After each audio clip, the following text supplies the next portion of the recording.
C'est Marie-Adeline Pex qui va nous rejoindre, directrice exécutive aussi, mais cette fois-ci de la direction des partenariats régionaux, une action territoire BPI France. Alors c'est essentiel, les régions, c'est l'une finalement des ressources de BPI France. Bonjour Marie, tenez un micro pour vous.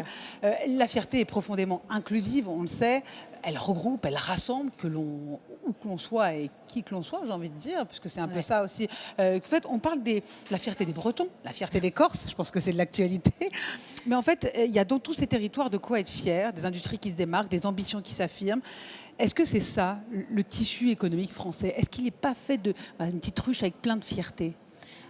C'est sûr, le tissu économique français, c'est 90% de TPE. Elles sont partout sur le territoire. C'est 1 million de créateurs par an. Ces créateurs, ils créent au plus proche de chez eux.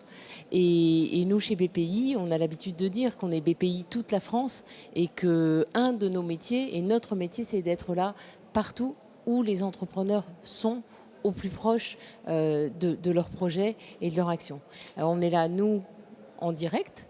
Et puis on est là avec nos partenaires, alors au premier rang desquels les régions, et puis l'ensemble de nos partenaires bancaires, l'ensemble des partenaires des réseaux d'accompagnement à la création d'entreprises qu'on a réunis l'année dernière au sein d'un collectif qui s'appelle Cap Créa. Ces réseaux, ils ont 3000 implantations partout sur le territoire métropolitain et outre-mer. Ils sont au plus proche de là où sont les porteurs de projets et les créateurs. Oui, parce que vous ratissez tout le territoire français toute l'année, on le sait peut-être moins. Est-ce que vous êtes quand même étonné parfois justement de... Est-ce que c'est ça finalement, c'est toutes ces petites cellules qui contribuent à entretenir cette fierté? Est-ce que vous êtes étonné encore aujourd'hui par certaines expériences, par certaines entreprises, certaines volontés d'affirmer cette fierté? Ça, c'est ma première question. Puis la deuxième, on terminera là-dessus. Comment est-ce qu'on cohabite avec toute cette petite fierté? Comment on les fait cohabiter?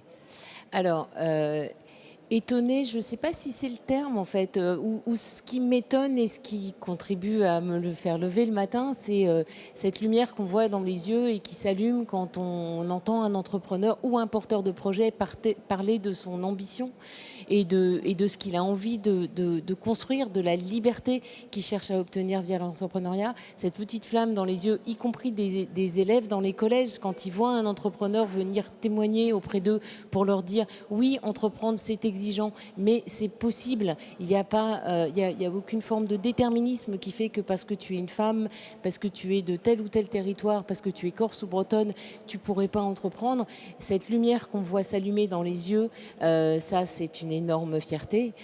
Et la cohabitation? Alors la cohabitation, on l'anime. Et on l'anime, normalement, je n'ai pas le droit de le dire, mais forcément, je vais le dire.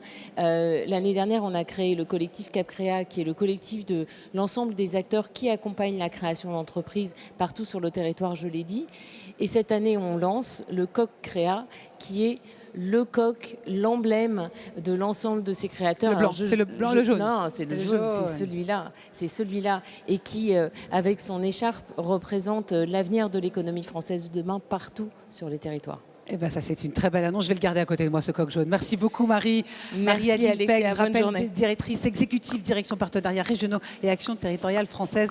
Quel beau territoire, quelle belle fierté. Merci. Marie.